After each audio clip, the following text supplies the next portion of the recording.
to today's video. My name is Trisha and we are going to do another video that you guys have asked me to do for years and I have never done it, and it's very important, so I'm excited to get into it, and that is everything regarding cleaning your reptiles. So the reason why I never did this video is because I thought that you guys always wanted to see me like actually clean my reptile enclosures, and you guys know that like I can't film and do things. It doesn't go well, and if I set up a tripod, I feel like I'm not going to get angles that I want, and if I'm already cleaning enclosures, like that is my prime focus, and I also feel like that's not entertaining.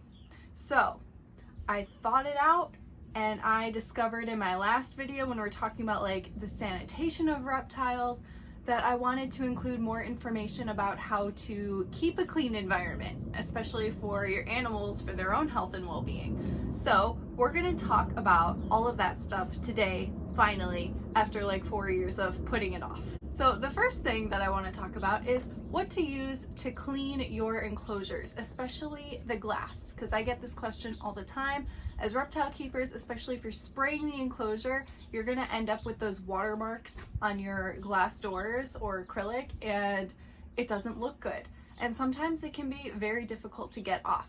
And when you're keeping reptiles, you don't want to be using any normal type of cleaners that you may use in your house that have chemicals in them, because that can be extremely dangerous for your reptiles.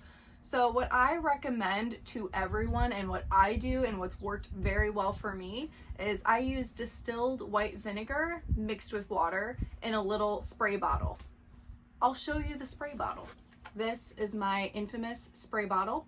So I don't have measurements. And people ask me this all the time. They're like, well, how much distilled white vinegar and how much water? So looking at this, I will literally fill this up to like here with distilled white vinegar and then top it off with water. And then that's it. And this will remove all of those watermarks, and it will clean your enclosure, and it's safe for your reptiles. The only downside to this method is that distilled white vinegar stinks. It does not smell pleasant. It smells like a sour egg, but you gotta do what you gotta do, and it does the job. It's also really good with like cleaning algae off of like water bowls and stuff like that too. So it is just the best option. It's what I recommend to everyone. I have not used the different cleaners that they have at reptile stores that are like made specifically for reptile keeping. I've heard, I don't know, 50-50. Some people say they work, some people say they don't. They're expensive though. This is a cheap, easy method, way cheaper than those little bottles that you're gonna get. So I recommend going this route if you don't know what to do when it comes to cleaning your reptile enclosures and doors and all of that good stuff. Number 2 is cleaning wood. So this is something that I haven't actually had to do in a very long time. So if you're buying wood from reptile stores or companies like cork bark or branches and all of that good stuff, it's going to be safe for your reptiles to just use right away. But if you're getting a used item, or you're getting your own driftwood from like a beach or the woods or whatever, and you're getting all of these logs, maybe you have a large snake so you want to have like a large chunk of wood, completely understandable. If you're going to be going that route, you need to take a couple of steps that are not the usual route. You may need to do further cleaning to make sure that there aren't any weird little buggies or things going on in there, bacteria that can affect your reptile. So there's a couple of different options that you can do for this. One, you can freeze it for 24 hours and just stick it in a freezer. My freezer is small, so I've actually never done this method, and my freezer is always like loaded. It's loaded and small, so like sticks are not going in there. But something that I have done is actually baking my wood. And I really like doing this because it makes your house smell so good, like amazing. It's really nice. But the thing is, I haven't done this for a couple of years, so I'm not completely remembering the temperature that I did. I want to say I did between like 165 and 250 for like an hour. If you have done this, please leave it in the comment section, because I obviously don't want to be recommending something that's going to set someone's house on fire. If you are planning to bake wood, please make sure that you are checking in on it like every 15 minutes and make sure nothing is on fire. I feel like that's a good way to go about things. If you're checking on it and making sure it's not on fire and you're baking all of that nonsense out of there, then it'll be good to use. Other people actually bleach their stuff in the tub. I have never done this, and bleach is a very, very strong chemical.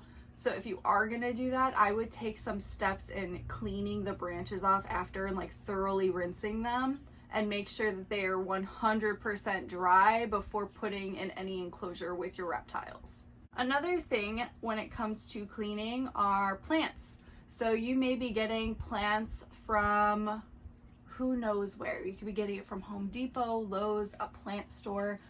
But the thing is, a lot of these stores have pesticides and chemicals on those plants, so you're gonna need to properly clean them as well before putting them in the enclosure. A lot of people think that you need to like thoroughly use soap and water. I mean, you can, that is an option, but it's not necessary. I've actually done this before, and I left like soap on a plant and it completely killed my plant. It was a beautiful monstera, just like this plant behind me, and I was very sad. So if you want to avoid that and you don't want to put all that work in, you can easily just rinse it with water and that should be good. I take some precautions when I'm rinsing them. I'll literally stick the entire plant in the shower and like massage all of the leaves as the water's running over it, and then it's safe for your reptiles. So that works for amphibians as well. It's very easy. It's just something to do just to make sure that there's nothing on there that could risk any potential of your animal getting sick from it or injured from it with chemicals or getting it in their system, or we don't want any of that. It's not good. Number 4, I have naturalistic backgrounds in my enclosures, and I get this question all the time. How do you clean that? I don't really clean mine, to be completely honest. They don't get dirty, honestly. They're basically there as like a display, and it's not something that a lot of my animals come into contact with. My snakes do come into contact with it more. They can slither on it here and there and climb. But the thing is, they're not pooping on it. They're not pooping on the walls. So it works out very well. When you're keeping geckos, they are notorious for doing stuff like that, but it works out well because when they poop, on like the wall, it happens to always just be on the front door. Like, hello, I pooped. They don't tend to poop on the sides of the background, but even if they did and I noticed it, I could just spray this on it. Unless it kind of depends on the background that you do. If you do a background where you're painting it with dry lock, you can spray it. That'll work. But I have some backgrounds where I use silicone and then I stick dirt on that. So that's not really as cleanable. So these are some good things to pay attention to when you're deciding what kind of background you want and the species you want. And if you know that the animal is really going to like mess up the walls and make it dirty and poop on it in some way, then it might be better to go with the dry lock painting option. That way you can spray it down when needed. Number 5, how often to clean your reptile enclosures. There's no specific answer for this. And I feel like people expect it and they expect a routine, and some people do go off of cleaning routines and it works out great for them. I'm not one of those people. It's just not how my life works. So for me, I spot clean as needed. When I see poop, clean it up. When I see they need fresh water, you give fresh water, all of that good stuff. And then every now and then, like over time, if like the substrate just seems like it needs to be freshened up, I'll take it out and then I'll put in some new fresh substrate. So for me, there really isn't like a specific guideline. I kind of just do what I feel needs to be done at the time, and that's pretty much how I keep up with things. So it's important to recognize that like everyone will have their own system, and you're not a terrible reptile keeper if you're not cleaning every enclosure like top to bottom every Saturday at 8 a.m. and following a strict routine. Like, you're fine. As long as your animal has a clean environment and is getting everything that it needs, you're good to go. Number 6, I touched upon this a little bit. If you are having algae in your water bowls, which it happens, it's annoying. There was one tip that I did for a while, and it was using a penny. I forgot the date. There's a specific date penny that you can use. It has to be under a specific date, and then anything after that date is not safe to use in your water bowls, so you have to be very careful about that. If anyone remembers this date, please leave it in the comment section. I can't remember. But I actually stopped doing this. It was supposed to reduce the amount of algae that would be produced in the water bowls and help keep them cleaner. I just felt like there was some type of a risk of doing this over time, and I don't mess with anything risky at all. Like, it's not worth it to me, so I just completely stopped doing that method. So in order to clean the algae off of the water bowls, what I do is I have a specific toothbrush, not my toothbrush, not my roommate's toothbrush. Make sure it is a specific Reptile toothbrush for safety reasons, and that is the toothbrush that I use to scrape off the algae.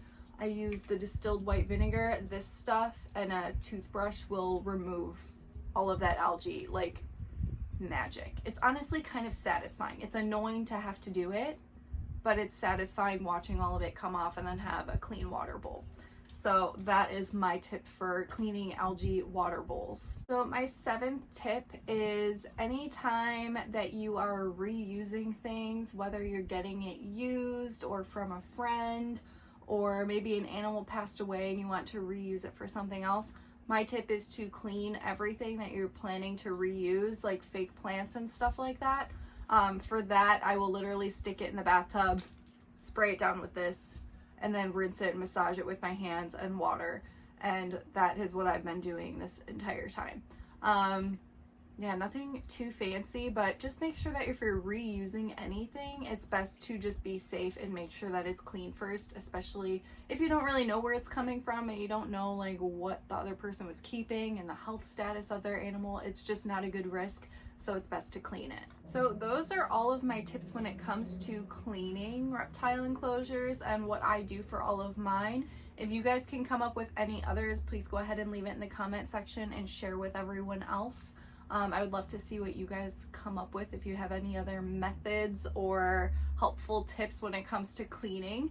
But I hope that this video was helpful. I'm sorry that it took me so long to actually do something like this. I just really thought when you guys asked me to talk about cleaning, you just wanted to watch me clean. And I'm like, that's not entertaining. Like, no one wants to watch me. I mean, maybe you do want to watch me pick up poop. I don't know. Maybe that's what you're into. But like, I just didn't think that would be a good video. So hopefully this is educational and helpful, and I hope that you guys have a wonderful day, and I will see you guys in the next one.